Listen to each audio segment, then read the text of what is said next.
866-729 ESPN. That's 866-729-3776. I would really, really love to tell you that I'm extremely happy today. Had a great television show this morning. One of, if not the greatest soap opera actor in the history of this country. Eric Braeden, who plays Victor Newman on Young and the Restless, was a guest on First Take on ESPN this morning. My man, the one and only Maurice Bernard, who plays Sonny Corinthos on my soap, General Hospital, will be next. He'll be on in a few weeks. Having shows like that, having an opportunity to discuss sports, looking forward to talking to two Super Bowl champions that are scheduled to come on this show today, members of the New England Patriots, and Hogan and Mitchell, looking forward to talking to them. I was in a very good mood.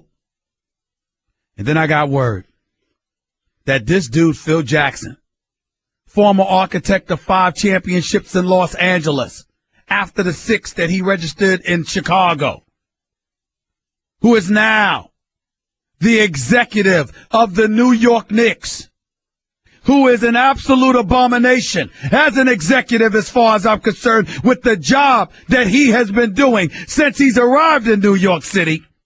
This dude finds a way to make news yet again for all the wrong reasons. Phil Jackson, 11-time champion as a coach, absolute positive novice as an executive. After going 42 days without tweeting a thing, that would be since December 27th, 2 days after Christmas, the day that he announced that his engagement with the lovely and wonderful Jeannie Buss of the Los Angeles Lakers had been called off. 42 days later, this dude comes out of hibernation.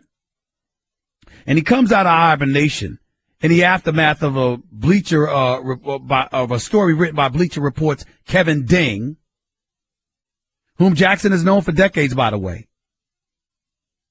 And a story by Kevin Ding was pointing the finger of blame in the direction of Carmelo Anthony. And the headline, Phil Jackson, Knicks doomed by wanting Carmelo to be something he is not. Jackson sends out a tweet at 3:22 yesterday afternoon, and it read, quote, Bleacher's Ding, as in Kevin Ding, almost rings the bell. But I learned you don't change the spot on a leopard with Michael Graham. Like with Michael Graham in my CBA days.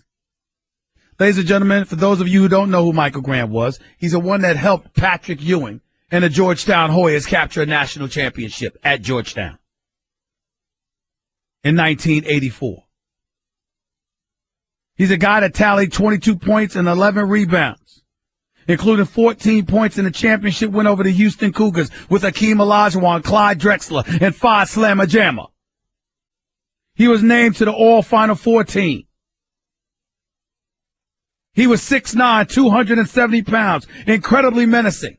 He was also coached by Phil Jackson when he was in the CBA playing in Albany. That's who Phil Jackson was talking about. So let me get this straight. You have one of the greatest offensive players of the modern day era in Carmelo Anthony, who also happens to be a prolific 25-point per game scorer. He's a 3-time Olympic gold medalist. He's a national champion at Syracuse. And you compare him to some dude named Michael Graham, who we haven't heard from since 1984. Really? This is what Phil Jackson did. Now, I don't know about everybody else, but I'm going to tell you something. Phil Jackson is a sorry executive. Phil Jackson is an absolute damn joke. And it ain't because of his coaching, because he ain't the coach. I'm not talking about an 11-time champion as a coach. What do you think, I'm smoking something? I know better than that. But a legitimate argument can be that Phil has spent far too much time smoking something over the last few years, because since he's arrived in New York, he hasn't done a damn thing. And I don't want to hear about his bad hips. Bad hips ain't got a damn thing to do with you picking up the phone, making some calls, and wheeling some deals. This same Phil Jackson, who inherited a team that was 127 and 103 with Carmelo Anthony in a New York Knicks uniform. And since Phil Jackson arrived, they are 71 and 146. I'm going to repeat that. 71 and 146. That is the Knicks record under Phil Jackson. Are you trying to talk about Carmelo Anthony? Can somebody explain to me what does Carmelo Anthony have to do with Phil Jackson giving Joakim Noah, who can't seem to rebound, pass, defend, move, or do anything else because of a bevy of injury and father time? This dude gets 4 years and $72 million, and halfway into year one, he looks like he can't play anymore. You got Derrick Rose, who's getting $21.3 million, who you decided to bring to New York City, and what is Derrick Rose doing? He disappeared and never even told the team. The team actually was looking for him. They thought something had happened to him. He said he didn't want to be a distraction. So disappearing and not calling any damn body and leaving an entire organization hanging. That didn't cause any more. That didn't cause any kind of distraction, did it? Phil Jackson's also the dude that hired Derek Fisher as a coach, who never had any coaching experience whatsoever and gave him $5 million a year. He's also the dude that has Kurt Rambis there. I mean, you got to be kidding me. You can't make this stuff up. I have said this before, and I have said this again. Get Phil Jackson the hell out of New York. Los Angeles, take him. You got championships to fall back on, so when his inept executive self sullies your franchise even further, you can forgive him somewhat, because at least he delivered 5 championships to your town. He ain't done a damn thing since he got here in New York City. And I need to stop staying here because I'm back and forth between New York and LA all the time. But you know what I'm saying. This is a disgrace. And I'm going to say this one last time. This marriage, if that's what the hell you want to call it, needs to be annulled expeditiously, as in quick, fast, and in a hurry, as in right now before this trading deadline expires February 23rd. Because, ladies and gentlemen, I got to admit to you, I don't know what Carmelo Anthony is going to do to this man. Thank God Carmelo Anthony has great family, great friends, great loved ones, and great friends in the league. Because Carmelo Anthony does not like this man. He does not like Phil at all. And from the looks of it, the way Phil antagonizes him and throws him under the bus and tries to point the finger of blame in his direction, I don't blame him. Phil ain't done a damn thing to me, and I can't stand him. Get him the hell out of town, please.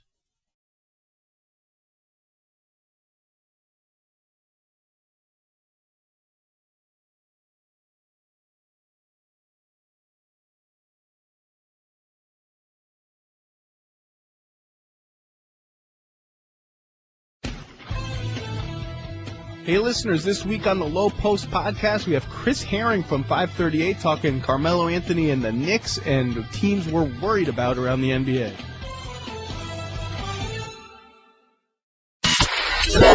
You're listening to the Stephen A. Smith Show podcast. Sandwiched by 2 Super Bowl champions, wideout Malcolm Mitchell. And, of course, the man with the strip sack himself that basically saved the day for the New England Patriots, Dante Hightower. I told y'all Chris Hogan was going, but Chris Hogan was on a television show. He got other things to do right now. It doesn't matter. Dante Hightower and Malcolm Mitchell are here with me. Fellas, congratulations. How does it feel to be a Super Bowl champion? Well, I'll let Mitch have this one. Let him answer this one first. Go ahead, Mitch. Go ahead, Mitch. It's new to me, but it feels great to be a champion. That's something you work for your entire life. Some people work their whole career, and I was fortunate enough to have the opportunity to as play a with rookie. But I was fortunate enough to be with a phenomenal team, and I just followed the leaders. Yeah. What about you, man? How does it feel? Man, it's great. Again, knowing what Mitch is saying, just knowing all the hard work that we put in, man, and just seeing you reap what you sow, and we had a hell of a year, and only right to come out on top. Let's rewind. Let's rewind the clock just a little bit first. Let's go to the game itself. Down 28-3. I'm not gonna lie. I picked y'all to win this game. I gave up. I mean, I was still watching, but I said, damn it, I can't believe they never get blown out. I cannot believe this is happening. What the hell was going on when y'all were down 21-0 and ultimately 28-3? What was happening with the New England Patriots at that time? I'll start with you, Malcolm. I would say we weren't playing our best football. I think that's fair to say. And I think anybody that watched the New England Patriots, as me watching them growing up and being a part of the team, that's not the style of play that the New England Patriots usually show. Right. So we regrouped. The leaders led, the followers followed, and we put it together somehow. See, y'all making it sound too simple. And listen, I got nothing but love and respect for y'all. I truly, truly do. But I'm not buying it. Don't tell me that when you down 21-0, y'all didn't look at each other and like, what the hell's going on here? How does this happen? Well, I won't take that road. I'll tell you the truth. It was definitely not something that a lot of us was used to. You know, especially Mitch in his first year. You know, he hasn't really seen too much adversity. But like you said, we got great coaches, and the leaders obviously had to step up. And one big leader obviously is Tom Brady. And when you see guys like that who don't fight and who keep feeding, and you see that drive and that hunger in their eyes, man, it just kind of wakes up everybody. Dante Hightower, Malcolm Mitchell, the Super Bowl champion New England Patriots, right here with Stephen A. on ESPN Radio. I will not deny it. It would be stupid for anybody to deny the greatness of Tom Brady. We all know how great he is, but I refuse to put him as number one because of Joe Montana. I said, nope, he's got 2 losses on his docket. Joe Montana was unblemished. Enough. Until Sunday night. To see this man come back in the second half, particularly midway through the third quarter to the end of the game in overtime, I could not believe what I was watching. I've given up. Tom Brady is the greatest I have ever seen. I mean, how do you feel playing with him, having him as a teammate, knowing what he can do? Man, honestly, I see it every day, and we have 2-minute drills, and we have stuff during the season where Tom would, like, if we're playing Matt Ryan, we need a great quarterback. Look, Tom will hop over there and give us a look, and we see it in OTAs and stuff. So we go against him every day, and I'm glad he's my teammate. So. But I mean, it's just great, man, just to see how much drive and how much compassion you see a guy who's won multiple MVPs and Super Bowls of the MVPs, and just that drive, that spark, that fire that he brings, man, just brings everybody with him. We all know, and we're not here to debate or even discuss Deflategate, to be quite honest with you. But the bottom line is he was suspended the first 4 games of the season because of that whole Deflategate scandal. Malcolm, I'm going to turn this question to you because I want to know, once he returned in Game 5, what was the difference between the first 4 weeks without him and then once he arrived for, after the 4 games? What was the difference on that offense in your mind? I'm talking attitude, not just performance, just everything. I would say, the first 4 games, we competed. We worked as hard. Tom was still supporting the team. There's no replacement for somebody who plays football the way he does. And when he came back, he gave it everything he had. And we just followed along. We just kept the train rolling. We didn't hesitate. We didn't stop. Did you see a guy ticked off? Did you see a guy that literally walked to the camera and went like this? I am going to wreak havoc throughout this entire damn league. Did you see that guy? You could see that. With a nice way of saying it. Tom is very modest, and yeah, he is, and very humble, and I think that's kind of sets him apart, and kind of makes you appreciate him even more because he's so modest and humble, man. But he might not say it, but I think everybody in that organization, especially in that locker room, could see it in his eyes. He'd see the way he prepared and the way he was getting ready, for the 4 games, and then obviously when he got back.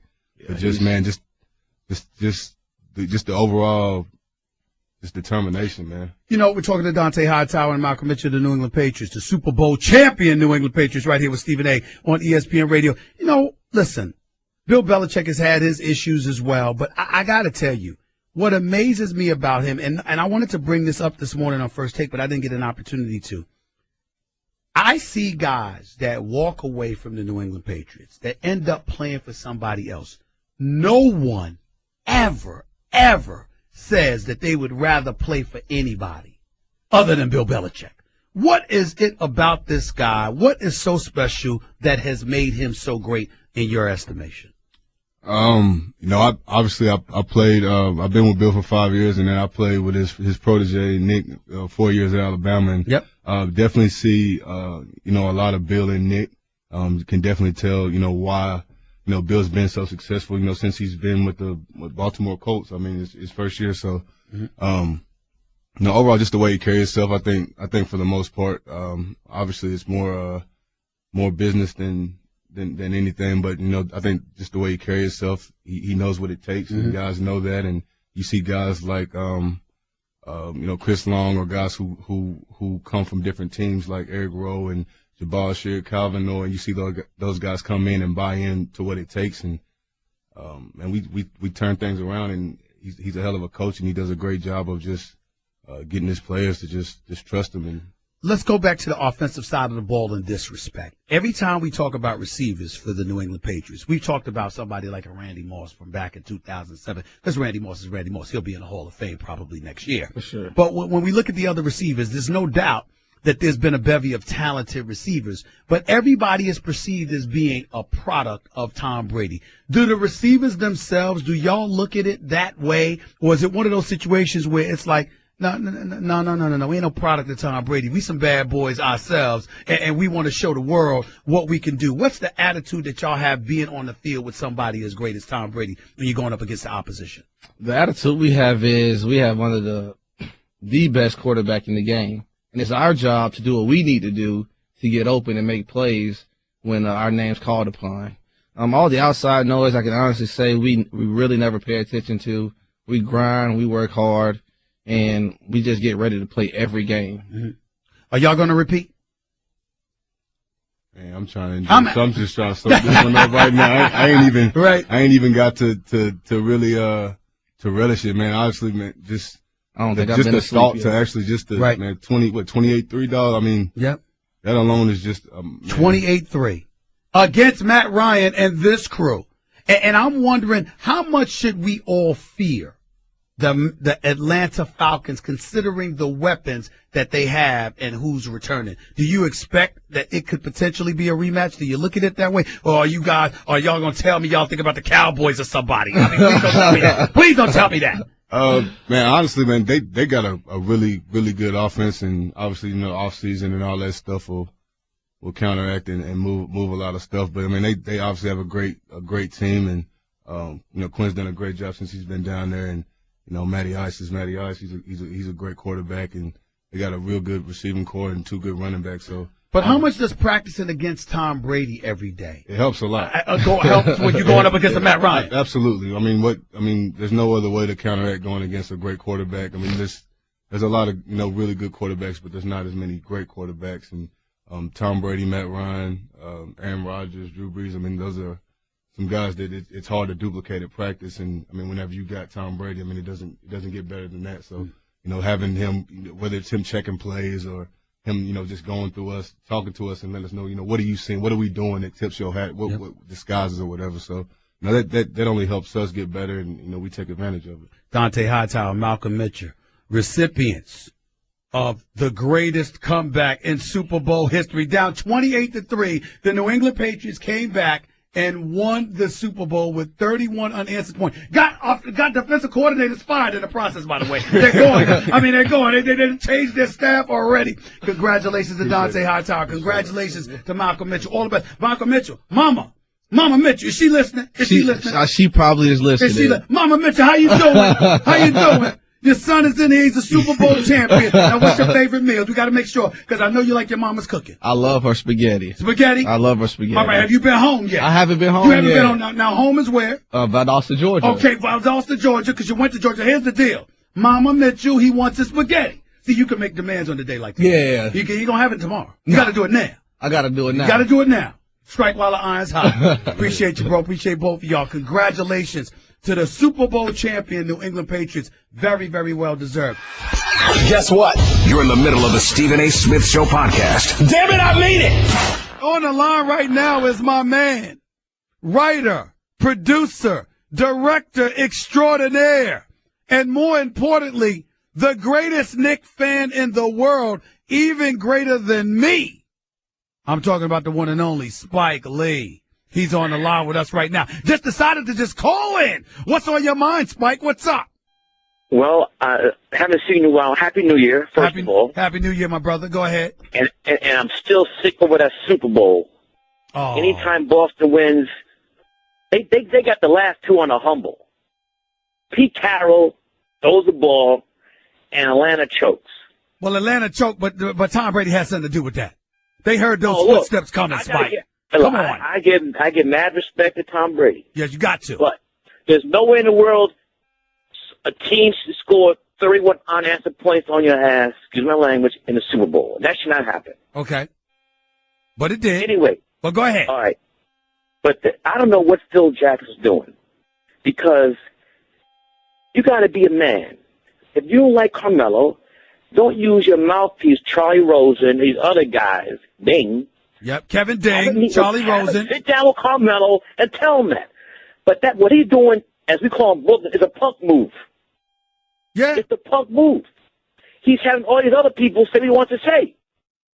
If you feel a way about Carmelo, from Red Hook, Brooklyn, New York, be a man and tell him what you feel. Carmelo shouldn't have to read this BS online and Twitter. It's a punk move. Listen, man, Carmelo does not like this man, Spike. He does not like this man. And he shouldn't. And by the way, New York Knicks fans should have liked Phil Jackson right now either, because of exactly what you said. But here's the thing, though, because I was at the game, the Cleveland game. Yep. Phil Jackson has turned the fans against the Knicks. So when he started booing them, I was telling Carmelo, man, don't listen to these people. You know, he came over to me at the sideline. You know, when he's shaking his hand to the fans. Phil Jackson is trying to run Carmelo out of New York, and he's doing that by also trying to get the fans, you know, on his side. But we gotta be smarter than that and see what the really is. I don't think the fans are on Phil's side, because I think they see right through what he's doing. But here's the game, they start to boo Carmelo. But here's the thing. And that's not the first. I'm telling you, I understand what you're saying, but this thing is spurred on by Phil Jackson, in my opinion. Yeah. You're probably right. Because you're right. Melo was getting booed a little bit, but at the same time, again, Melo was missing shots. You know, when you're missing shots in a particular game, those kind of things can happen. But here's the reality of the situation, Spike Lee. Here's my concern. Did you ever entertain the possibility that Phil Jackson just wants to steal money? That Phil Jackson just wants to sit up there and take money, all right, and do what he has to do, and so he can get out of here? In my informed opinion, he's been stealing money with the exception of the Porzingis. That's right. Well, listen, with the exception of Porzingis, drafting Porzingis 4th overall, wow, that took something great to do. I mean, giving Joakim Noah 4 years, $72 million. The man ain't ready halfway into the season. He looks like he's done. Derrick Rose goes AWOL, doesn't want to be a distraction to the team, but has the entire team worried about whether or not something happened to him because he didn't show up and didn't call anybody. Courtney Lee gets $50 million. The combination of Courtney Lee and Joakim Noah prohibited the Knicks from getting Dwayne Wade, who would have been a championship presence inside the locker room. Don't get me started with Phil Jackson. My question to you, Spike Lee. You think Dwayne Wade would come to New York instead of Cleveland, to Chicago to go home? Yes. For the right money, Dwayne Wade would have come to New York. And he would have come to New York. That's right. That's right. Playing Carmelo? Yes. I'm telling you what I know. So I'm saying I'm not questioning you. So what I'm saying to you, Spike, because you got the inside. But check this out, Spike, because before I let you go, you gotta remember who you're talking to. I know you. Yeah. I know you. Yeah. And I know how you are with your pom-poms about the Knicks now and certain personnel with the New York Knicks. Are you ready to assist in lifting up the barricades to sort of ban Phil from New York if it comes to that? We're pretty close to that. We got bigger problems with DT in the White House, baby. Oh, my Lord. There you go. I know you were a Bernie Sanders supporter. I got you. That's a damn good debate last night, by the way. That's a damn good debate. I know you got to go. But every night I say a prayer because that guy has a nuclear code. They'll stop him. This is not a dictatorship. This is a democracy. America was great before him. It will be great after. Are you in L.A. or New York? I'm in New York. I'm in New York for now. I'm heading to L.A. You coming to the game tonight? Yes, I'll be there. I'll be there tonight's game. I'll see you. I'll be at. I know it. I'll find you. All right, my man. All right, man. The one and only Spike Lee, right here with Stephen A. Kevin Durant is now a Golden State Warrior. Kevin Durant is leaving. Well, I'm viewing it as the weakest move I've ever seen from a superstar. We talked to one fan here, and she actually talked about how this has kind of resolved her to stick with the Thunder even more. Kevin Durant makes his first trip to Oklahoma City as a Warrior. Westbrook ascends like a rocket to the cup. Don't miss the fireworks this Saturday night in OKC. Coverage begins at 7:30 Eastern on ABC and on ESPN Radio. You're listening to the Stephen A. Smith Show podcast. Let's go to Earl in New Jersey. You're live with Stephen A. on ESPN Radio. Earl, hey, what's up, Stephen A.? How you doing? I'm good, man. Thank you for calling. Go ahead. I said the same thing about D-Wade. One point about Phil Jackson. You think he's throwing shade at Carmelo because his own ego is crushed and he can't get no stars to come join him? That's part of it. That's part of it. And also he wants somebody else to be, the GOAT so he doesn't have to be. Right. So he's kind of using Melo for his shortcomings. Of course. Don't most people? Thank you. I finally got somebody to agree with me. There you go.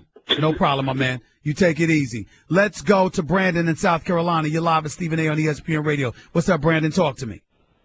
Yo, what's up, Stephen A? I got two things to talk with you about. Go ahead, bro. I'm going to touch on this Melo thing first. Phil Jackson, well, not Phil Jackson. We obviously know he's trash and he's terrible at this executive position that he's holding for the Knicks. Okay. But where is James Dolan in all this? Like, can he show his face? Well, listen, there's a couple of things. First of all, we got to think long and hard about that because some stuff is futile. For example, if you are a billionaire owner who ain't going to fire yourself, what sense does it make talking about him, bro? Oh, no, I'm not talking about firing him. You brought up one of my main points that I was about to get to, too, before I didn't say it, but you're a billionaire owner. So either way, if you're going to have Phil on the job and he's going to do a terrible job, which is going to make the organization worse, so you're going to have to pay him. And even if you fire, you're going to have to pay him regardless. So either way, money coming out the pocket. So why don't you might as well just cut this off and then move in a different direction? Well, I think it's getting to that point because Dolan, one thing about Dolan, he don't like all of this noise. Dolan's not the type of person that likes noise emanating from his front office and stuff like that. He don't play that. And Phil definitely is violating things in that regard. As it pertains to the culpability on the part of James Dolan, ladies and gentlemen, I'm actually going to come to the defense of James Dolan on this. He handed the reins to Phil Jackson, paid the man $60 million. Phil Jackson has carte blanche. Now, unless Phil is willing to come out to us and say he doesn't have carte blanche, that Dolan forbid him from trading Carmelo, that Dolan mandated that he gives Carmelo a no-trade clause, that Dolan mandated that he hire Derek Fisher and give Noah $72 million and bring up Derrick Rose and all of this other stuff. As far as I'm concerned, I'm of the mindset that if that's what's going to be, if Phil Jackson is ready to tell me that is definitely James Dolan, unless he's willing to do that, I don't want to hear it. James Dolan cuts the check. He's giving Melo $122 million, giving Noah $72 million, giving Courtney Lee $50 million, paying Derrick Rose $21.3 million for this final year. I'm sorry. What is he supposed to do, bro, other than fire Phil? Yeah, pretty much. That's what he got to do. But to get to this second point, and I previewed it about 2.5 weeks ago, but it's just, for some reason, ever since you got the ESPN, it's a little harder to get into the show now. But the point that I previewed was that. Well, let me tell you why. Let me tell you why real quick. First of all, I never thought this would happen, but I'm getting even more callers now. I got thousands of calls an hour on Mad Dog. Now I'm back on ESPN Radio. The lines are consistently filled. Not to mention it's a slight bit shorter because our clock is different. But we're going to remedy that situation. Don't worry about it. But go ahead. All right, that'll be good. But now, I previewed the point. I was like, you can't be picky with greatness. And saying that for the last 2 minutes of a game, you don't need LeBron James, that's just idiotic to me, and that doesn't make any sense because LeBron is a player that can do a lot of things on the floor, a lot of things. And another point you brought up, but it kind of contradicted what you said about LeBron previously. Yeah, just hurry up. Go ahead. Oh, yeah. One of the ways you contradicted yourself was when y'all came up with that little closer segment, you and Max, y'all talking about who you want, KD or LeBron. Now, the point you specified about LeBron as to why you chose KD was the shot. Now, I agree with you there, and just to take it back a little bit, I wouldn't want Magic Johnson to shoot my shot. Even though I was born in 94, I want the ball to go to Kareem. I want the ball to go to James Worthy or something like that. Now, I agree with you on that shot. All right. But as far as just a whole 2 minutes, that don't make no sense. Well, it don't make no sense to you. That just means you don't comprehend. But we can talk about it another time. It don't mean I'm wrong. At the end of the day, when I look at a surreal talent, and I'm talking about the ball being in somebody's hands, I have no doubt that LeBron will make the right play, but I'm thinking about finishers. That doesn't make Kevin Durant better than LeBron James, but since he's a better shooter, more accurate from the free throw line and more accurate from the perimeter, and being a prolific scorer that he is, am I the person that would want the ball in his hands as opposed to LeBron with a last-second score needed to win?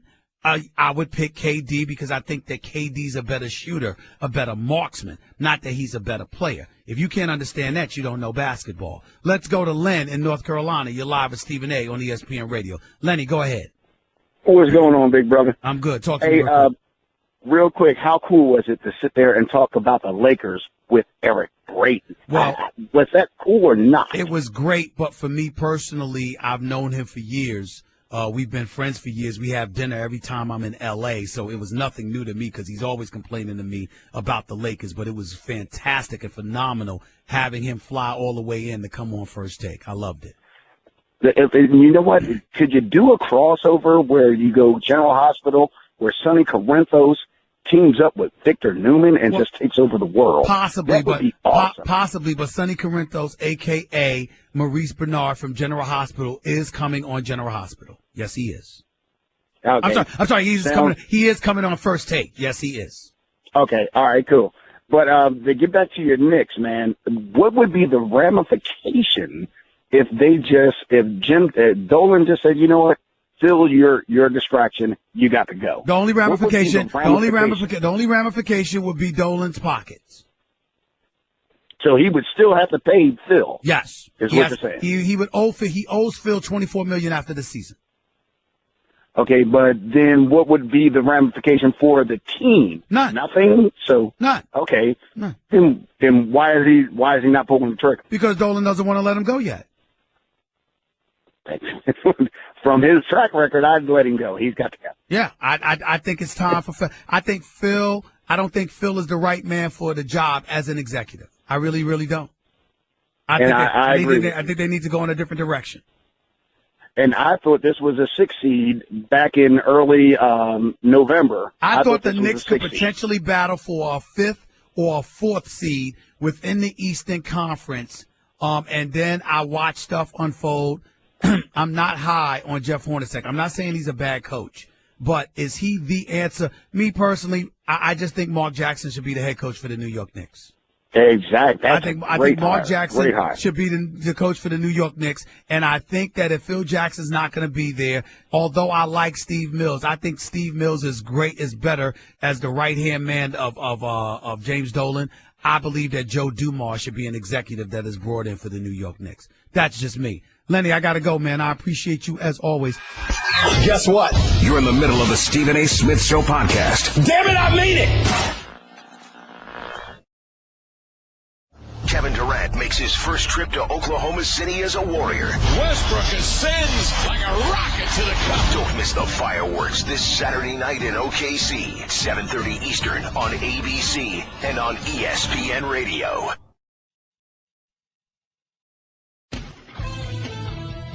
Hey, listeners, this week on the Low Post podcast, we have Chris Herring from 538 talking Carmelo Anthony and the Knicks and the teams we're worried about around the NBA.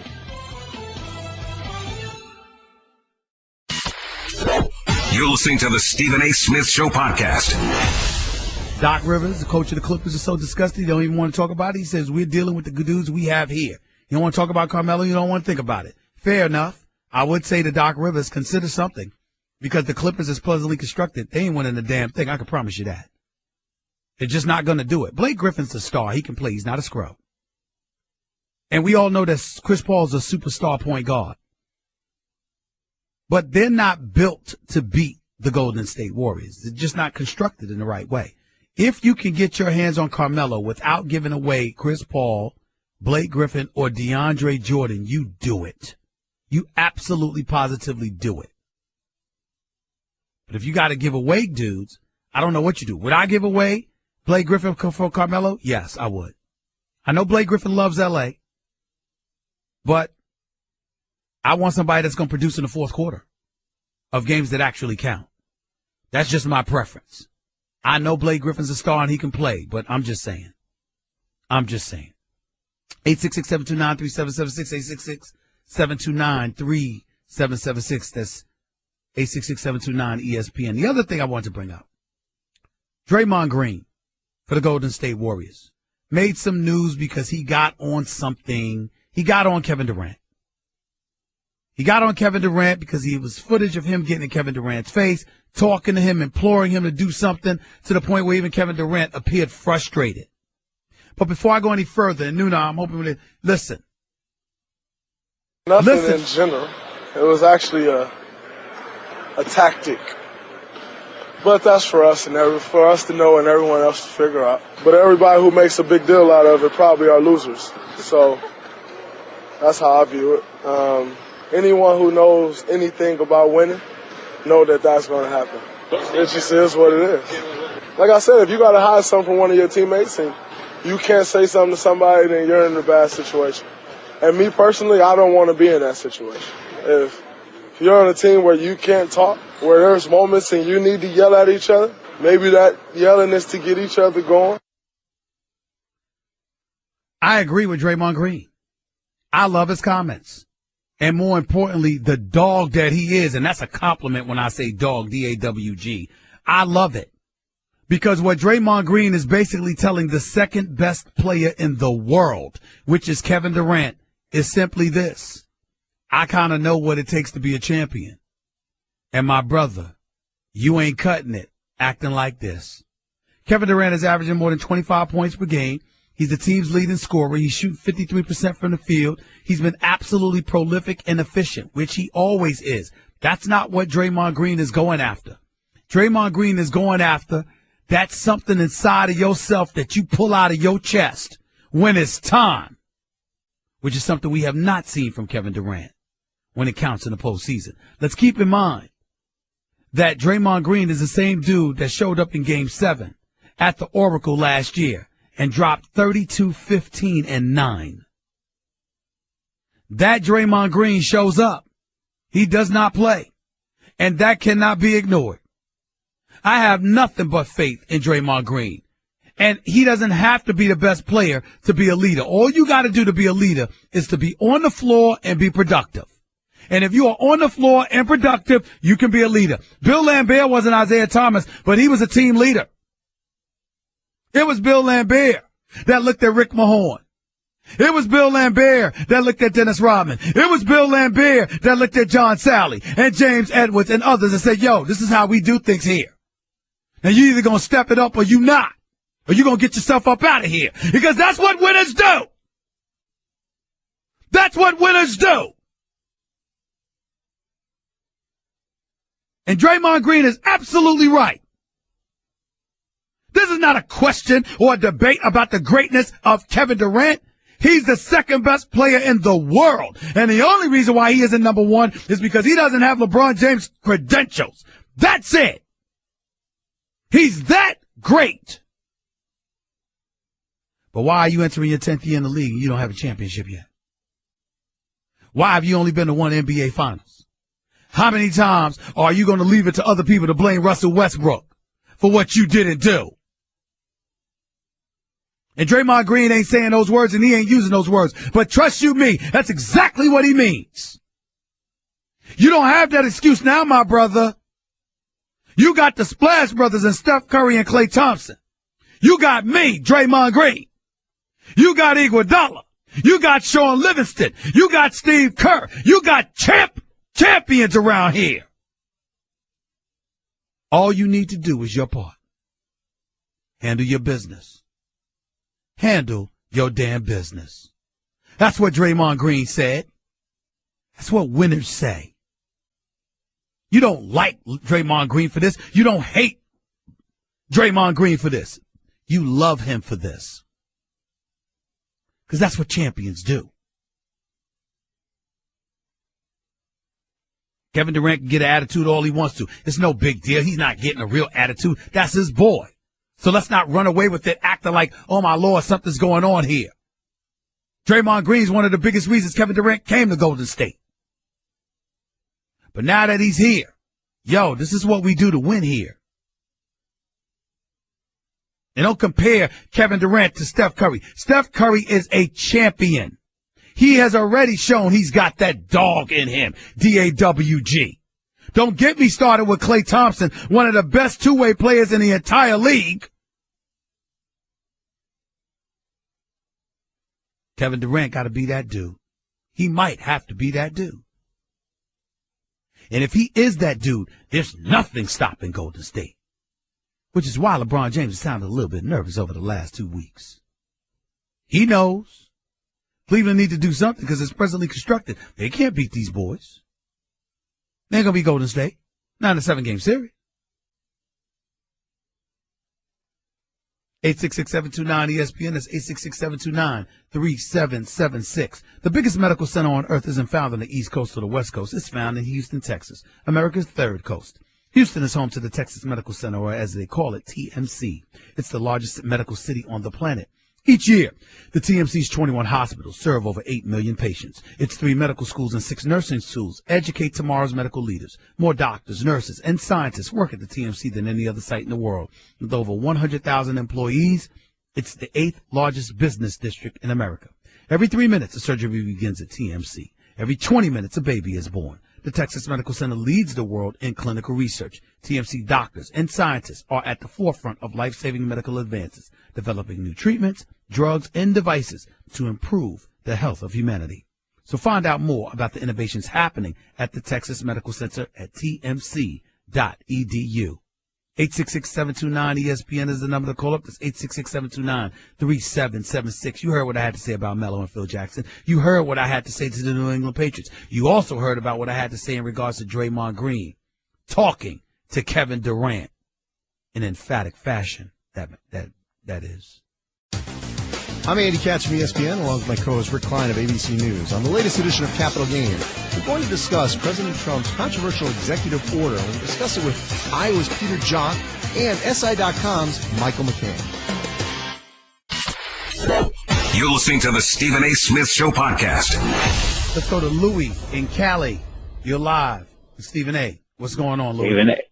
What's happening, Stephen A? I'm good. Talk to me. I just wanted to say, man, Draymond Green is going to have a rub-off effect on Kevin Durant that's going to elevate his game from being one of the best players in the game to owning, I believe, the next decade. And he's going to place himself among the greatest ever because of the change in the mentality that he's going to experience this year. Because Kevin Durant, as great as he is, he's an efficient offensive force. But when he gets to a point where he's on attack mode all the time, offensively, defensively, and that mentality matches up with his talent, man, that's going to put him on that next level, on the Kobe-esque, Michael-esque level. You know what I'm saying? And I think he's going to dominate this league in a way that we've never seen before once he develops that mentality. And I think Draymond Green has that bark in him that's going to turn Kevin Durant from like a young lion, like a young pup with a growl, to a lion, a full-grown lion. Once upon a time, I didn't think that could be developed. I thought you had it or you didn't.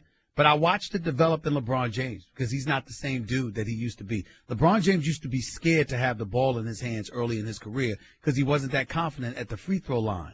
That's not LeBron James anymore. He steps up and he handles his business in most pressurized situations. So I'll give credit where credit is due. You're right about that, Louie. I appreciate the call. Kaylin in New Jersey, you're live with Stephen A. on ESPN Radio. Kaylin, good afternoon. Good afternoon, man. I just wanted to say I'm a native Philadelphian, and growing up, you were like my Bible for Allen Iverson. So I've been following you for a long time, and I actually follow you on Twitter, too. Thank you, man. Go ahead. As far as the Melo and Phil Jackson goes, I don't know what's going on with Phil Jackson. I don't know if he's seeing Tex Winters right next to him all the time or some type of illusion or something like that. But he's got to go, man. And I'm not even a Knicks fan. I'm a Sixers fan. But all my friends are diehard Knicks fans.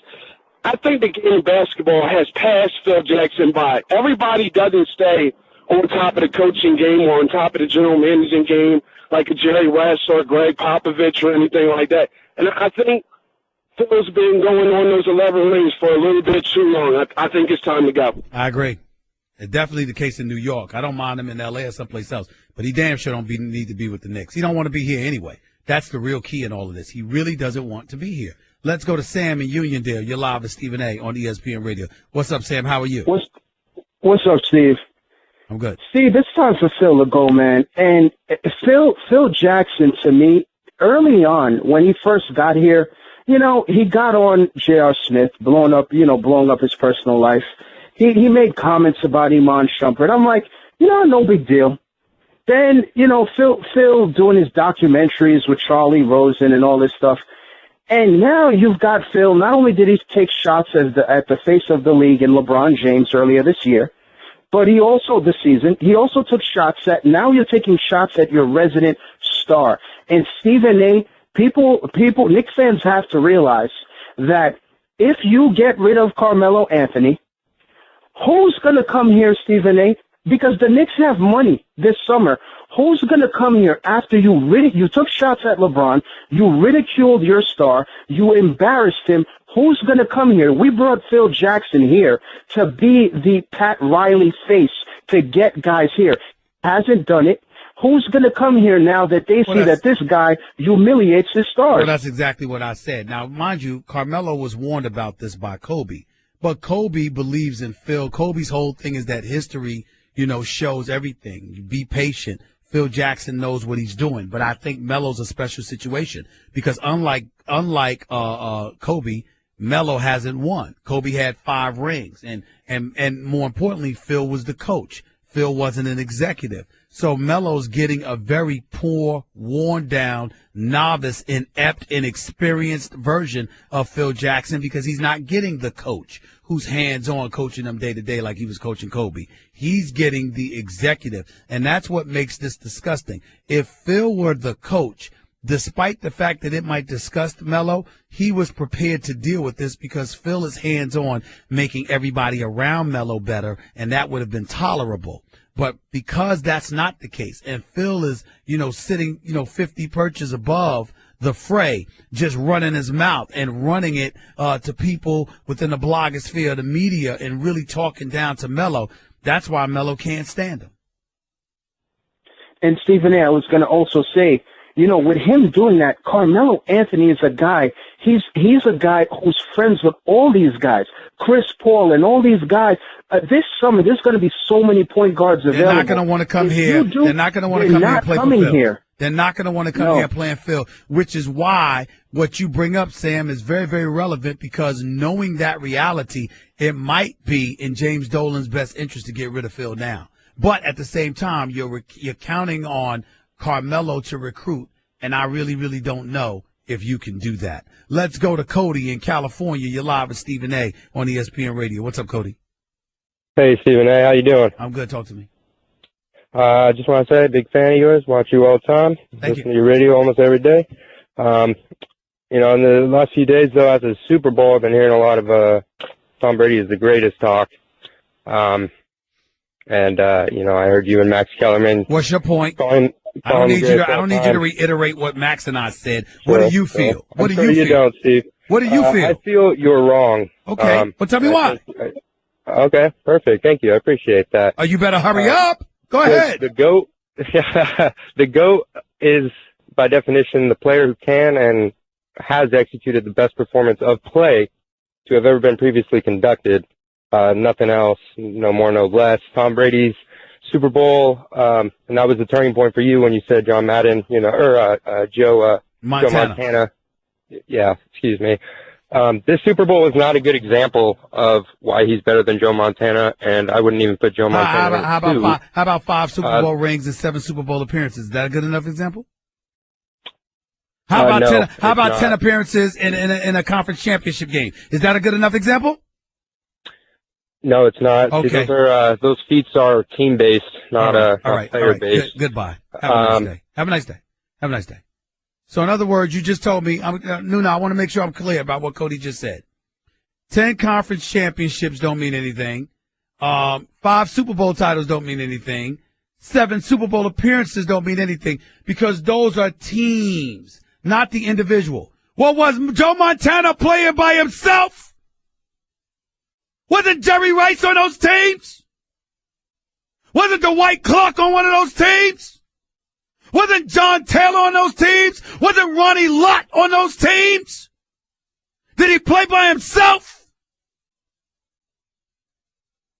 I mean, people just amaze me. People just amaze me. Guess what? You're in the middle of the Stephen A. Smith Show podcast. Damn it, I mean it! Cleveland Browns finished 1-15 this year. They have not had a winning record since 2007. A matter of fact, that's the only time they've had a winning record since they last made the playoffs in the year 2002. And as a show of respect and common decency, what they have done is they've decided that, you know what they're going to do? They're going to lower ticket prices. That's what the Cleveland Browns decided to do. Cleveland Browns announced after a 1-15 season last year, they are lowering season tickets for 2017. Quote, "We are incredibly grateful for the passion and support we received from our fans and felt it was appropriate to adjust our ticket pricing at this time. We have decreased a significant percentage of ticket prices because it was the right thing to do for our fans." This is according to Vice President of Communications, Peter John Baptiste. In a statement today, all season tickets will either see a decrease in price or stay the same. No season ticket prices will increase. According to the Browns organization, 40% of the stadium will see a decrease in per-game season ticket prices. More than 90% of per-game season ticket prices in the Upper Bowl will be decreased. Price decreases range from $5 to $15 per game, depending on location, and season tickets are available in the Upper Bowl for $25 to $65 per game. In the Lake Club and the BMW City Club, more than 50% of per-game season ticket prices will decrease as well. Lower bowl and mezzanine seating per-game prices will remain flat. That's the Cleveland Browns, engaging in a level of decency off the field because God knows they've given you little to no decency on the field. And then, of course, there is the Chicago Bears. One winning season in the past 6 years when they were 10-6 in 2012. And Lovie Smith was their coach. That was his last year coaching, by the way. The Chicago Bears have not been better than 500 since Lovie Smith was relieved of his duties in 2012. Okay? They've only made the playoffs. They've only made the playoffs one time in 1, 2, 3, 4, 5, 6, 7, 8, 9, 10 years. Since the Chicago Bears went to the Super Bowl in 2006 and lost to Peyton Manning's Indianapolis Colts, it has been 10 seasons. They have been to the playoffs once. You remember that year, 2010, when they went 11-5, and Jay Cutler somehow, some way, could backpedal on a bicycle or pedal on a bicycle, but couldn't backpedal in a pocket to throw a pass because his leg was hurting. And this was the NFC Championship game. A Super Bowl berth was on the line. He could ride a bicycle, but he couldn't drop back to pass to throw the damn football. That Jay Cutler, with his job of the help, fat slovenly self, hanging on boats with his wife, looking all fat and out of shape without a care in the world because he knows he's getting his money, robbing the Chicago Bears organization of decency, let alone competitiveness at the quarterback position. That Jay Cutler. This dude plays for a team with the Chicago Bears, with all that I just told y'all. One winning season in the last 7 years. One playoff berth in the last 10 years. And still, the Chicago Bears, unlike the Cleveland Browns, have decided to increase, not decrease, increase their season ticket prices for most sections of Soldier Field, despite going 3-13. Last year, worst record in franchise history for a 16-game season, by the way. Some sections will see a decrease in pricing, but most sections will see an increase of 1 to 4%. It's the first increase since 2014, but they actually have the audacity to sit up there and have an increase anywhere. There's a quote from President and CEO Ted Phillips in a letter. He says, quote, "It was a challenging and disappointing season, one we will not repeat. We shared in your frustration and do not take your passion and loyalty for granted. We are humbled by your dedication to the Bears and know we must be better." Really. Now, mind you, the Bears haven't made the playoffs in 9 of the past 10 years. Yet this same dude, Ted Phillips, praised the work of General Manager Ryan Pace and head coach John Fox in changing the culture in the locker room and making the team younger over the last 2 years. So in other words, they changed the culture, they made the team younger, but a 3-13 season, you still said, hey, we're gonna increase ticket prices. See the difference between them and the Browns? Just pathetic. The other point I wanted to make is this. The Atlanta Falcons hired Steve Sarkisian as the offensive coordinator, got him away from Alabama. Makes me think about what's going on with Nick Saban. Lane Kiffin's gone the week of the national championship game. You insert Steve Sarkisian in there. He was supposed to be the heir apparent since he was close to Lane Kiffin, which is why you hired him to begin with. And now he departs from you to come to the NFL. And I'm not saying it's a bad move for Steve Sarkisian. I mean, when you lose your job at USC as the head coach because of alcoholism, and you got to connect to check yourself into rehab, and somehow, some way, the 2 jobs that you land afterward is ultimately as the offensive coordinator for the Alabama Crimson Tide under Nick Saban, and then ultimately the NFC champions that are the Atlanta Falcons. I would say only in America. I mean, damn, how lucky can you be? But there's the other side to it. The Atlanta Falcons also got rid of their defensive coordinator. I mean, when you think about this, some stuff is going on. Defensive coordinator Richard Smith being replaced, while defensive line coach Brian Cox is being let go by the team after they gave up 31 unanswered points in the Super Bowl to Tom Brady. Interesting. Back to the phones we go. Let's go to Trey in Cleveland. You're live with Stephen A. on ESPN Radio. What's up, Trey? Stephen A., how are you doing, buddy? I'm great. Thank you for calling. What's up? All right, a couple things. Number one, as it relates to Carmelo and your boy Phil Jackson, I agree 100% that Phil Jackson needs to leave as an executive. But one thing that people are missing about this whole situation is that Phil knows what the makeup of a championship player is. And Carmelo was not that. Carmelo has never been a championship player. He doesn't make anybody better around him. And Phil is like, regardless of how you look at me as an executive, this guy, we're overpaying him. Well, let me stop you. Let me stop you right there. Number one, Phil didn't have to overpay him. Phil could have let him go. You decided to pay him $122 million. You decided to give him a no trade clause. You decided to give him a 15% trade kicker. Are you aware, Trey, of what a 15% trade kicker is? When he gets traded, whatever team gets him has to pay him an additional 15%, correct? No, they have to pay him 15% of what he's owed on his contract. Gotcha. Okay. So in other words, if you owed $100 million, he gets $15 million. Do you know when he gets that money? Up front. Up front. Okay. Now you have to do all of that for a dude that never wanted to leave in New York, whose only options were Chicago, who's only going to give him half the amount that you were giving him, or the Los Angeles Lakers, who are only capable of giving him up to like $26 million less than what you could offer, and you still had to give him all of that. That was Phil Jackson. Not to mention the fact that when we talk about Carmelo Anthony as a winner, can I tell you something, Trey? If you know anything about my history, who did I cover the first 10 years of my career covering the NBA? Allen Iverson. I covered Allen Iverson every day. Allen Iverson was 6'1", an absolute scoring machine, but he was a headache, because he wanted to shoot the ball. Larry Brown wanted him to pass the ball, get other people involved, and all of this other stuff. Remember all of that, Trey? I do. What did Larry Brown, Billy King, and Pat Croce do? They built a team around Allen Iverson. And if he did not run into Shaq and Kobe, Allen Iverson would be an NBA champion.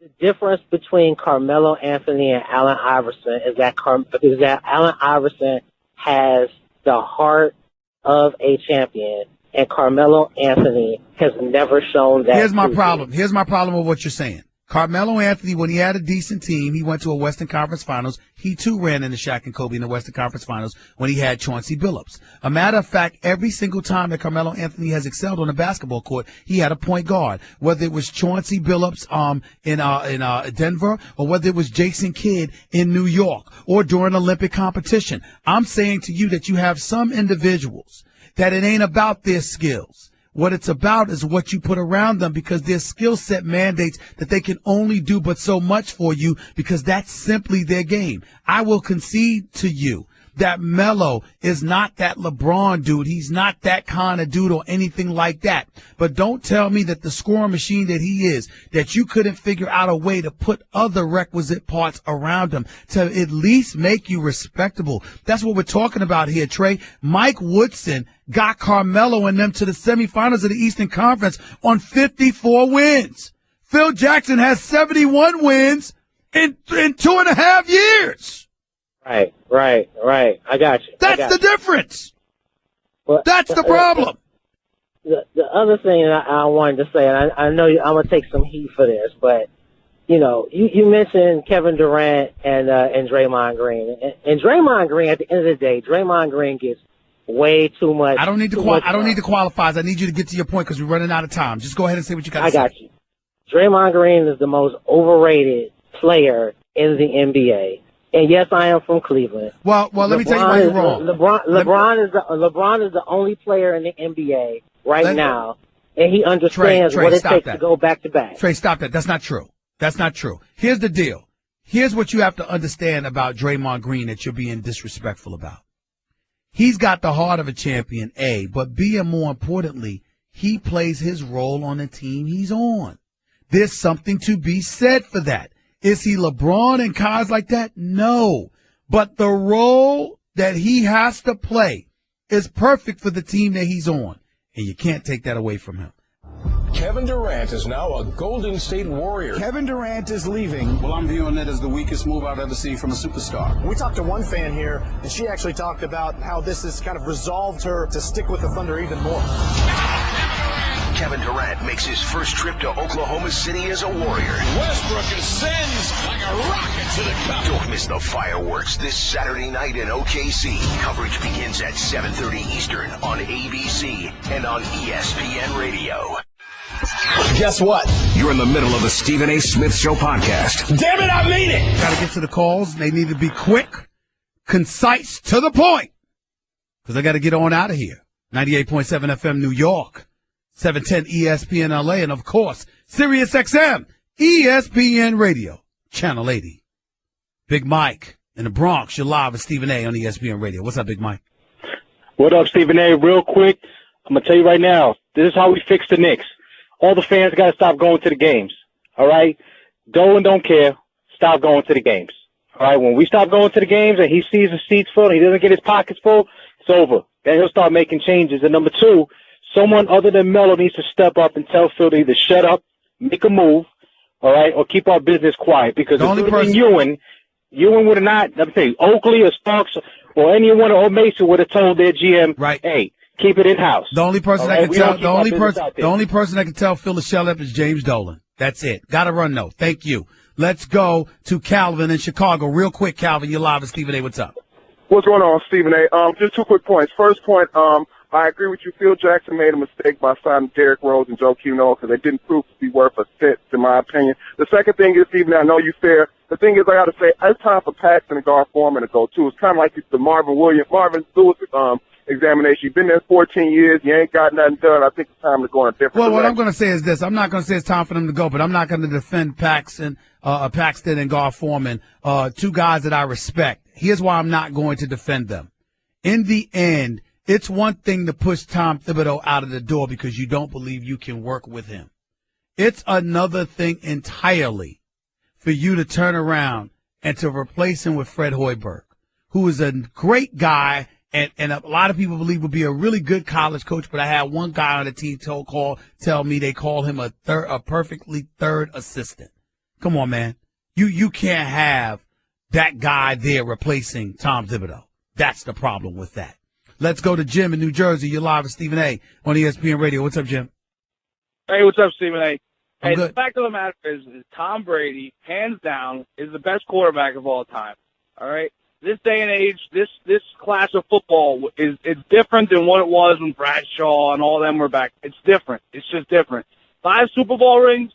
Come on. The guy is hands down number one. And I'm a Cowboys fan. I know you're going to hate on that. I am going to hate on that. That's why I'm going to tell you goodbye right now. Take it easy. Have a good day. Isaac in Virginia, you're live with Stephen A. on ESPN Radio. What's up, Isaac? Hey, I wanted to come on and talk about the Eastern Conference. I look at 3 teams: the Celtics, the Wizards, and the Raptors. In terms of the best shot against the Cavs, I love the Wizards because the combination of Beal and Wall. If they played like the way on Monday night, I think they got a decent shot of maybe taking it to 7 games in the playoffs. But what's your thought? Listen, I believe that John Wall and the Washington Wizards can push this to Game 7 of the conference. I'm sorry, not a Game 7, but I think they can push this to the conference finals. I think the Washington Wizards can beat Boston, they could beat Toronto, and they could get to the conference finals. That's where I'm at. All right. Thanks, Stephen A. Thank you. Let's go to Adrian in what is this? What is it, Chicago? You're live with Stephen A. on ESPN Radio. Hey, what's up, man? What's up? What's up, man? You the GOAT, number one. I appreciate it. Where are you from? Where are you calling from? Aaron Rodgers' hometown. Where's that at? Chico, Northern California. Chico, Northern California. Wow, I didn't even know there was a Chico, Northern California. My bad. That's where Aaron Rodgers is I had no from. idea. Go ahead, man. I was like, Chico? What is that? Go ahead. Go ahead, man. Now you know. All right. Hey, I just want to make it quick because I know you got to go. The hiring of Kyle Shanahan, I think it was all hype. Had a good system with some talented players. I think it's going to be another Chip Kelly situation, to be honest. I wouldn't go that far. I think that Kyle Shanahan is more familiar with what traditional NFL football is all about and how to make it work effectively. Even though he didn't have his greatest day in that second half of the Super Bowl, the bottom line is I got to give credit where credit is due in that regard. Actually didn't have the great Super Bowl at all because they only scored really 14 points as far as I'm concerned. It was a pick 6 by Brady and a fumble by Blunt. But what I would say is this. You got to remember that the biggest problem with Chip Kelly is that Chip Kelly wanted to act like he was reinventing the wheel. All right, trying to bring that, that up-tempo pace to the NFL, and that wasn't going to work. I don't see Kyle Shanahan doing that unless he has the requisite parts to pull it off. So I'm not sure about that. But I appreciate the call. Thank you. Let's go to Eric in New Jersey. You're live with Stephen A. Real quick, Eric, go ahead. Look, Stephen, man, I love your show. I love what you're about. But I got to be a little critical of you because you're like me. You're like me, but I'm a fan. And I know you hold New York close to your heart. But with certain guys, you tend to be a little soft on them because you want to get that interview because and you are critical at times. You were critical of Melo during the Olympics a little bit, but all it took was a call from Melo and you took it back a little bit. Stop right there. First of all, no. I'm going to interrupt you. I don't want to listen to any more of this. First of all, I took it back because I was wrong, and I'm a man. So if I'm wrong publicly, I'm going to acknowledge it publicly. I was wrong because Melo's whole position was, why didn't you call me? Secondly, I've held Melo accountable. I've held Allen Iverson accountable and a multitude of others. Thirdly, I don't know if you've noticed, Eric, I don't need interviews. I've got mine. First Take, with or without the interviews, is going to be what I'm doing. Radio, with or without the interviews, is going to be what it is. I'm beyond that. I say what I mean. I mean what the hell I say. I don't back up unless I feel I'm wrong because I'm a man. And it's fair and it's the right thing to do. Sleep on that and holler back at me tomorrow. That's just a sample of what you'll hear on the Stephen A. Smith Show.